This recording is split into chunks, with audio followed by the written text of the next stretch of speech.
It was in the late 2010s when plant-based foods went mainstream. The hype was concentrated in a few startups that had miraculously bridged the gap between real and fake. Impossible Foods and Beyond Meat captivated consumers with meatless products that now looked and tasted like actual animal proteins, and Oatly led the way with creaminess that was comparable to cow milk. They represented a paradigm shift in the world of consumer packaged goods. Vegan products historically were made by and sold to vegans who had already made the lifestyle switch. But vegans account for less than 1% of the global population, and few companies were willing to stake millions of dollars in R&D for such a tiny market. But these new innovations were designed to be mainstream, not niche. They were for omnivores first and vegans second, rather than vice versa. With seemingly minimal differences in taste, texture, or appearance, customers could easily substitute their beloved meat and dairy for these modern plant-based substitutes. Whether it was out of curiosity or novelty, these startups exploded in virality. And when customers demonstrated their willingness to pay a premium for these supposedly healthier, sustainable, plant-based substitutes, the market jumped headfirst onto the bandwagon.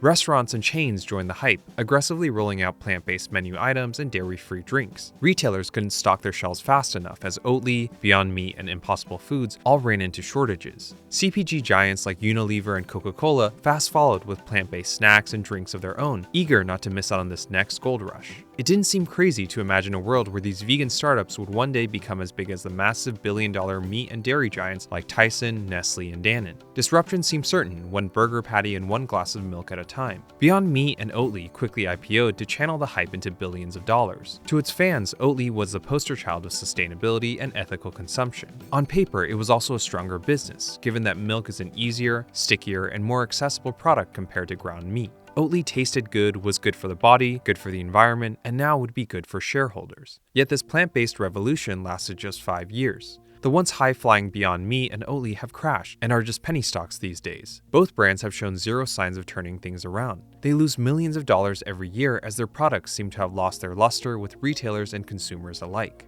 The numbers seem conclusive. Veganism doesn't work. If these brands, with their virality, can't survive or be sustainable, independent businesses, then how can anyone else ever make it work? Vegans and environmentalists, in response, all claim that this game is rigged. Meat and dairy are subsidized, but their plant-based substitutes are not. If these vegan startups were given the same massive subsidies that the governments give to the meat and dairy industry, then profits would flow. But instead, these vegan startups are unfairly crushed under the weight of not just generating supply and demand for these new products, but also shouldering the impossible task of matching the artificially affordable prices of meat and dairy today. All of this trickles down into the vegan tax, where customers consistently pay more, whether it's oat milk over cow milk or Impossible Meat over regular beef. Thus, the whole argument is that until governments provide the same benefits to vegan companies, plant-based products will forever be too expensive for regular consumption, and companies like Oatly and Beyond Meat will always fail. In this episode, we're assessing to see if this is true. We'll look at Oatly and the broader dairy industry to see if Oatly's struggles are due to mismanagement, if the cards are actually as stacked against vegan companies as they say they are, and what a plant-based future would really look like if vegan products were treated like the essential commodity that meat and dairy are today. The dairy industry is highly mature with an annual growth rate forecasted at just 1% over the next 10 years. Milk is an essential commodity, but for most households, having some milk in the fridge is enough. The brand doesn't matter as much. This maturity means that like how people are indifferent about milk, they also have the same attitudes about the razors they use. Under the traditional razor blade business model, companies make money by selling cheap handles but expensive blades. All the profits come from getting people to keep buying blade refills, and consumers have become indifferent to it over generations. 2 out of 3 men still expect irritation when they shave, and that's why 80% of men still use dull razors. Because we'd rather not pay for blades, we knowingly shave with dull blades and end up with irritation. See the cycle here? What if there was a company that did the opposite? One that doesn't rip off consumers with overpriced blades and annoying subscriptions. Enter Henson Shaving, today's sponsor. The Henson razor is made entirely of aluminum, has zero plastic even in packaging, and is made in Canada, not China. Every razor is manufactured in the same aerospace factory that produced parts for the International Space Station and Mars rover. The Henson razor is engineered with a unique 30-degree design. The blade extends only 0.0013 inches past the shave plane, less than the thickness of human hair, which means zero to little skin irritation, and uses industry-standard double-edged blades that cost just 10 cents each, leading to dramatically lower cost of ownership. When you go to hensonshaving.com/MBA and check out using code MBA, you'll get 100 free blades with the purchase of a Henson razor. That's hensonshaving.com/MBA for 100 free blades with your purchase of a Henson razor. Oatly IPO'd in 2021 with creative accounting and a brash narrative. But even though demand exceeded supply in the following years, the company's operating losses have only deepened, and these red flags have become fuel for its critics. Oatly's pitch is in its brand and tenure. They're the world's first and largest oat milk producer and have specialized in it for 25 years, long before the hype of the 2010s, which on paper gave them a leg up over the competition. People didn't want any regular oat milk, they wanted Oatly. Whether it was the quirky marketing or hipster frenzy, that brand excitement had translated into real dollars. Revenue tripled in 3 years, and demand outpaced supply as both Starbucks and retailers ran into shortages well into 2021. Contrary to traditional dairy, the majority of sales for Oatly came from customers buying a single box at a time off shelves rather than through a splash at a time at coffee shops or other food service establishments. Since people were asking for Oatly by name, it was a no-brainer to extend their brand into new product lines like yogurt, ice cream, whipped cream, and grab-and-go drinks. But despite selling out of every drop of oat milk, the company was still unprofitable. Creaminess and foaminess was Oatly's claim to fame, and they were dead set on keeping their manufacturing secrets close to the chest. In their early years, they had relied on third-party co-packers out of necessity to create their finished oat milk, a common, cost-efficient practice in any manufacturing-intensive industry. But Oatly wanted to internalize as much of their supply chain as possible so they could fully capture the profits for themselves over time and to protect their trade secrets. Relying on third-party co-packers would always mean giving up margins, and Oatly didn't want to be seen as just another commoditized dairy business. Oatly committed $500 million a year to building and scaling their own factories around the world to ramp up production capacity for the next decade. The company broke ground in Texas, the UK, Sweden, China, and Singapore under the conviction that the growth rates would hold at 20 to 30% every year. Having 2 self-owned production hubs in every major continent would mean not only greater production, but also faster distribution into the heart of Big Dairy's biggest markets. This would permanently also address the company's long-running issues around supply, contamination, and congestion. After all, the demand was clearly there. All Oatly needed to do was to meet it.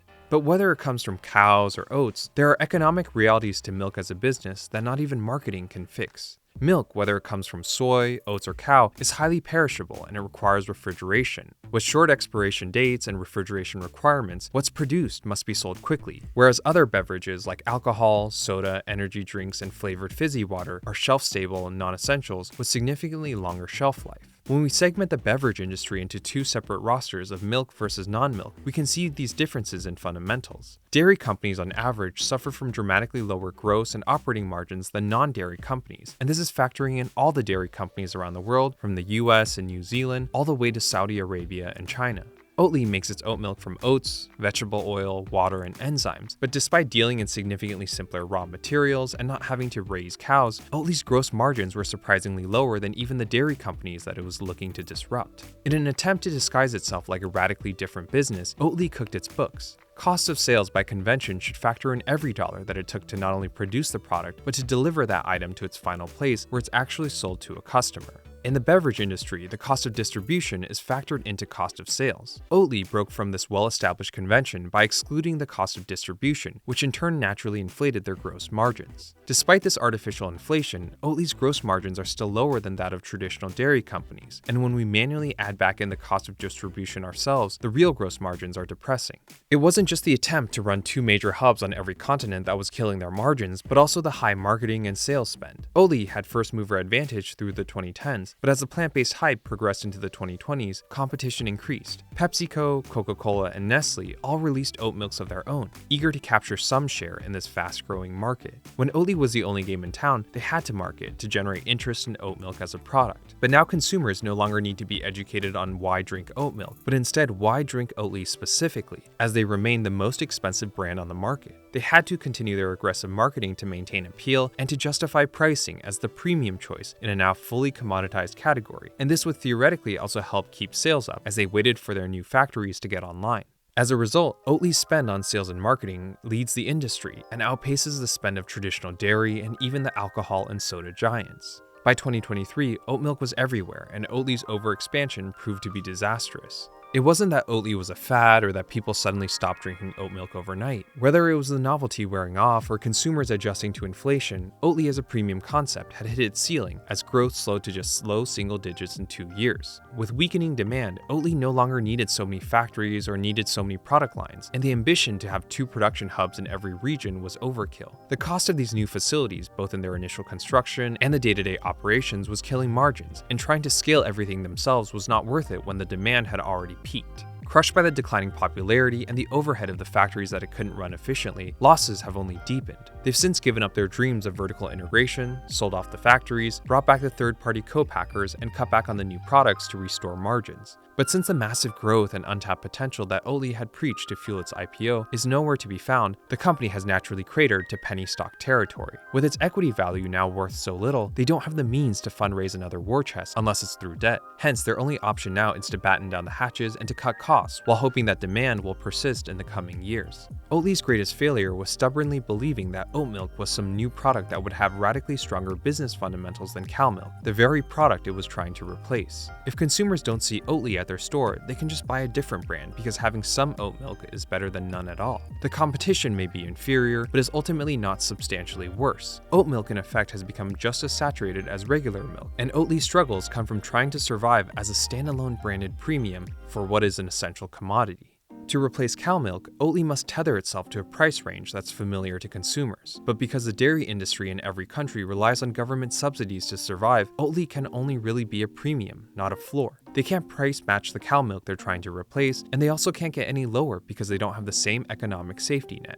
The barrier to entry to producing oat milk is much lower than cow milk. Oat milk can be made at home in minutes, whereas raising a cow is a drastically greater undertaking. The company has tried to reinforce its brand power in other ways, like suing competitors with remotely similar packaging or advertising dubious nutritional and environmental claims. What Oatly is doing is not any different from what existing dairy companies do to find an edge in a saturated commoditized category. A2, for example, grosses over $1 billion a year selling branded cow milk free of A1 proteins, despite the fact that there is zero scientific evidence that the naturally occurring A1 protein in milk is even bad for you. Their message for years has been that if you drink their milk regularly, you'll be associated with less risk of diabetes, heart disease, and even schizophrenia. And then on the other end, you have European brands who market their milk as grass-fed and paint visuals of happy, free-roaming, ethically raised cows in meadows producing quote-unquote healthier milk despite near-identical nutrition. Oatly's missteps amplify their struggles, but it's not like the cow milk and dairy industry is doing great in the first place. Milk is a terrible business, and even if cow milk is one day replaced with oat, soy, or nut milk, these same poor fundamentals will still exist. Milk is not an ordinary product. It's a political symbol that transcends nutrition. Ordinary people gauge the health of the economy every day not through job reports or unemployment figures, but instead through milk. When the price of milk goes up at the store, everyone squawks, and that public disapproval lands on the government for not keeping things affordable for everyday people. Consumers pay attention to the price of milk more than any other essential like bread, eggs, and meat. As a result, supermarkets for generations have positioned milk as loss leaders. They always place milk in the back of the store, so customers are forced to traverse through the aisles of other tempting higher margin products. The supermarket will generally make only a few cents or even lose money on selling the milk, but will make profits so long as customers add other items to their cart on their way out. This is why the milk section of any store is always so well stocked. It's the only universally guaranteed product around the world to lure a customer in through the door multiple times a week. In short, consumers want cheap milk, retailers want to carry cheap milk, politicians want to keep milk cheap, and all of these pressures end up on the heads of the people who produce milk, in the dairy farmers and dairy processors. So to solve for everyone, governments through history, from Canada to the US all the way to China, have provided enormous subsidies to keep farmers employed, prices low, and milk flowing. In the First World War, the US kept their troops fed with powdered milk, cheese, and other processed dairy. After the war ended, demand disappeared, but production continued at the same levels. This led to a massive surplus and the price of milk cratered, leading farmers to unionize and to lobby for market protection. In response, the US government created federal programs to force demand. The 1940 Federal Milk Program and the 1946 National School Lunch Act mandated that every school start serving lunch with cow milk, which gave the dairy industry an infinite supply of mouths and first dibs on priming the next generation of Americans to drink cow milk. Under FDR's New Deal, the US government government also started self-funding advertisements that positioned milk to the masses as part of the healthy American diet. This was all nearly a century ago. By the 1950s, Americans were drinking more milk than soda or juice. But despite the forced conditioning, milk consumption per capita in the US has declined decade after decade since. The average American drinks about 1/3 the amount of milk today than they did 70 years ago. But while demand has declined, milk production continues to reach record levels year after year, even though everyone knows this is wasteful overproduction. There just doesn't exist enough demand for all this milk, and yet government subsidies have only intensified. At first, they tried paying farmers to produce less, but when that failed, the American government made themselves a customer starting in the 70s. They bought up all the excess milk that the dairy farmers couldn't sell, converted it into cheese for longer shelf life, and then began amassing these stockpiles in vaults around the country. Since overproduction was now rewarded instead of punished, dairy farmers continued to overproduce, and the vaults overflowed with millions of pounds of this government cheese. And since no one was actually eating this cheese, it was still going bad. Yet the government couldn't just sell their cheese off for cheap, since that would only undercut the actual commercial for-sale cheese that the dairy industry was peddling to the public. The only solution left was to simply give away the government cheese for free to low-income households on welfare and food stamps. But milk consumption still continued to decline into the mid-90s. Leaving everything in the hands of farmers was clearly not working, and the only option left was brute force. The government decided to throw more bodies at the problem by creating Dairy Management Incorporated, a taxpayer-funded nonprofit supervised by the Department of Agriculture. The organization would employ hundreds of people full-time, all dedicated every day to finding ways to incorporate more dairy into the American diet. DMI rolled out the famous Got Milk campaign and messaged cow milk as the key ingredient to strong bones and healthy joints. Yet their strongest strategy has been their hidden partnership with American fast food. Crowd favorites like Pizza Hut's stuffed crust and Domino's cheesy bread were not the creations of some visionary chef, but instead the result of long-running partnerships from DMI. DMI is why there's more milk-based drinks at Starbucks, more cheese on Taco Bell's menu, and larger slices of cheese on McDonald's hamburgers these days. But ultimately, a sprinkle of cheese here, a flashy ad over there, and a mandated carton per student still has never been enough collectively to stop the decline in cow milk consumption. When we exclude government subsidies, the average dairy farm has only been profitable 3 times in the past 23 years. Milk is sold by the hundredweight, and farmers, broadly speaking, have lost anywhere from $1 to $5 per hundredweight since 2000. The only 3 years in which dairy farms were profitable without subsidies were in 2007, 2014, and 2022, as it was those years in which the price of milk spiked, but then plummeted down the following year once supply exceeded demand. Compared to corn, wheat, or oats, milk is perishable and harder to store and transport. Once cow milk is harvested, it has to get on shelves and to be sold as quickly as possible. Like every other agricultural commodity, there's fluctuations in demand, cost of feed, the health of cattle, weather, and exports. China, Mexico, and Canada are the biggest international buyers of American milk, but even their demand is susceptible to changes in trade relations and economic policy. While crops have defined harvesting seasons, dairy is uniquely continuous as cows produce milk all year round. All these factors are why the price of milk is volatile, and the dairy industry suffers from boom and bust year after year. When the price is up, farmers milk more cows so they can make more money, but when the price is down, they still milk more anyways to try to minimize their losses through greater volume, leading to the same net of excess overproduction. The point is not that dairy farmers are uniquely unprofitable. Wheat and cotton farmers also for the most part lose money without subsidies. Rice and soybean farms on the other hand are the exception with consistent returns. But the question to ask is that if most dairy farmers lose money, then why would they stay in this line of work? And the answer is that most don't. In the past decade, the number of dairy farms in the US has shrunk by nearly half. Yet even with fewer farms, milk production still remains at an all-time high. What's happening is that the small, multi-generation family farm is being replaced by the corporation who's running fewer farms but with greater herds, and the dairy processors love it for their bottom line because they only need to make one pickup for their milk instead of making multiple stops at many small farms. On paper, farmers are made whole, as in theory, whatever money they lose operating is reimbursed by the government. But agricultural subsidies are not evenly distributed. Across the US and the EU, farmers are actually awarded subsidies based on production and acreage, another case of where the rich get richer. The biggest, wealthiest farms and co-ops rake in the most handouts, while small independent farms get the least. Milk is the 5th most subsidized agriculture commodity in the US. From 1995 to 2023, only corn, soybean, wheat, and cotton farmers received greater subsidies. The dairy industry gets its money through four main subsidies. There's the Dairy Support Program, where the US government guarantees profits for dairy farmers by setting a minimum price on milk even when the market crashes. Then there's the Milk Income Loss Contract Program, where when milk prices drop below a specific threshold, the federal government will make direct payments to dairy farmers, and that same payout is also given if the cost of feed increases beyond a certain price. If their milk is deemed unfit to sell, then dairy farmers also get a payout. The multi-billion-dollar contribution of all of these various subsidies are what's propping up the dying dairy industry. Ironically, the most capitalist and democratic solution to all of this would be to let the dairy industry shrink and to adjust to the free market. But there's no politician in the US or the EU that would take this position of letting farmers lose their livelihood. Even the mere suggestion of letting farmers go broke would be a political death sentence. And because of optics and politics, the dairy industry continues to chug along, propped up by taxpayer money,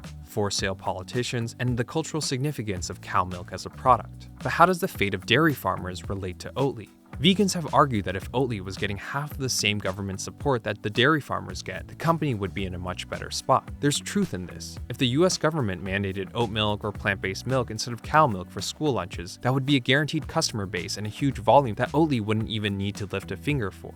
If the government subsidized advertising for these vegan startups and formed these taxpayer-funded nonprofits to help market these plant-based milks, then Oatly naturally wouldn't need to invest so much into their own sales and marketing. But the idea that Oatly would magically prosper if the world replaced cow milk with oat milk and all the dairy subsidies flowed to the oat farmers is just not true. In the world of dairy, the biggest players are the processors like Land O'Lakes, Nestle, Dannon, and Coca-Cola. Even though these companies own some of the most popular, recognizable brands like Fairlife and Horizon, they don't own any farms. They simply buy the raw milk from the dairy farmers, and then they do their own processing and enhancements before packaging and distributing it to customers in the form of branded milk, butter, ice cream, and yogurt. By definition, Oatly is a processor rather than a producer. They source the raw oats, they buy the vegetable oil and enzymes from suppliers, and they process everything together before packaging, branding, and distributing the finished product to customers. Dean Foods, until its bankruptcy in 2019, was the largest dairy processor in the US. They own the biggest cow milk brands like Horizon, TruMoo, Land O'Lakes, and Dairy Pure, but even they couldn't make it work in spite of the subsidies and government support.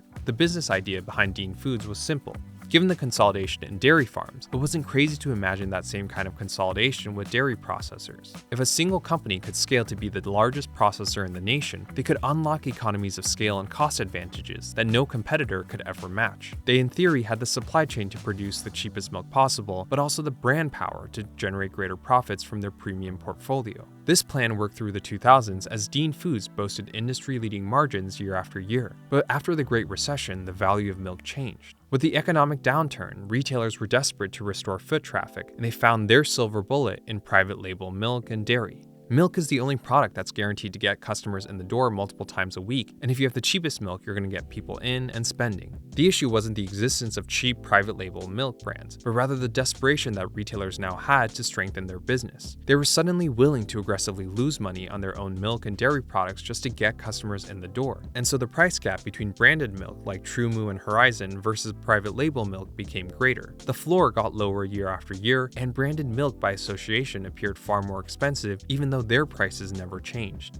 There was nothing Dean Foods could do, since they couldn't live off the school lunches alone, and they needed the retailers for the volume as much as the retailers needed them to supply milk. Dean Foods struggled. On one hand, they were constantly adjusting to the price of cow milk and the price of fuel every quarter. On the other hand, they were under direct pressure from retailers, who were bidding Dean Foods against other processors in a race to the bottom to see who could provide them the cheapest milk. The consolidation that was occurring in dairy was also happening now in retail. There were fewer retailers exiting the Great Recession, and the ones left, like Target, Walmart, Costco, and Albertsons, had all the leverage. Costs could not be passed directly on customers like before. This is why Dean Foods' operating margins declined rapidly after 2009, as they, like all processors, were squeezed between a rock and a hard place. Dairy farmers thrive whenever the price of milk goes up, but they're also insulated by the government subsidies whenever it goes down. But Dean Foods didn't get that same protection. When milk prices went down, they still had to pay farmers the floor price that was set by the government. Dean tried to stem the top-line bleeding through product innovation and cost-cutting. They leaned into flavored milk, value-added protein brands, shut down their factories, and cut back on SG&A, but none of that ever helped the company recover its margins. All of the consumer, political, and retailer pressure for cheap cow milk was placed solely on the dairy dairy processors. And Dean Foods in effect became the very commodity that it was selling, with shrinking operating margins, stagnant growth, declining sales, and forever pressure to deliver cheaper and faster. The premium brands like Horizon, TruMoo, and Dairy Pure were the only way the company could become, in its own words, quote-unquote commodity resistant, but none of those measures ever succeeded. Customers got used to trading down from premium brands to private label, cow milk consumption continued to decline overall, and Dean Foods went bankrupt. If the world one day replaces cow milk with oat milk, where people will go into supermarkets multiple times a week to buy what they perceive to be a dietary essential, then these same political, consumer, and retailer pressures will then fall on Oatly. Retailers these days have already come out with their own private label oat milk or nut milk to undercut the premium brands. Oatly is already clinging onto its brand as its only moat, just like Dean Foods desperately did on its deathbed. Before Dean Foods went bankrupt, it had invested in Silk, who was the pioneer of plant-based milks before Oatly. Silk's revenue surged in the early 2010s as the only nationwide player for soy milk, almond milk, and cashew milk. But Silk ultimately lacked pricing power. Silk dominated shelves, but they still could not demand higher margins, even though retailers at the time were too focused on private label cow milk to really care about private label soy or nut milk. As a result, Silk's operating margins were still lower than that of its dairy rivals, even at its peak. Once Silk got acquired by Dannon in 2016, they stopped reporting their financials, and based on Dannon's results and what we see in the grocery store, Silk has only gotten cheaper, especially now that demand has plateaued and the competition has increased. There are only two roads in which an Oatly, Silk, or vegan food brand can survive as a business. They don't have any future as a standalone independent company, with or without government subsidies. They can only thrive in two ways, as a supplemental portfolio piece in a larger processed food conglomerate like Dannon, Nestle, or PepsiCo, who's only relying on this brand for sales coverage rather than profits. The only other alternative is for these vegan brands to be owned and operated by the farmers themselves. Farmers are the only entity in this landscape that's economically insulated from the fundamental realities of supply and demand. The largest dairy companies in the world these days are not the giant food conglomerates, but rather co-ops run by thousands of dairy farmers who are able to collectively leverage their subsidies to take on the overhead and to endure the low profits of processing, marketing, and branding. And their profits as farmers are ultimately dependent on not selling another gallon of milk as much as it is securing that next government paycheck. If vegan milk does one day supplant cow milk, it will be the oat farmers, the cashew farmers, the almond farmers, and the soy farmers that survive and thrive, not an independent brand like Oatly.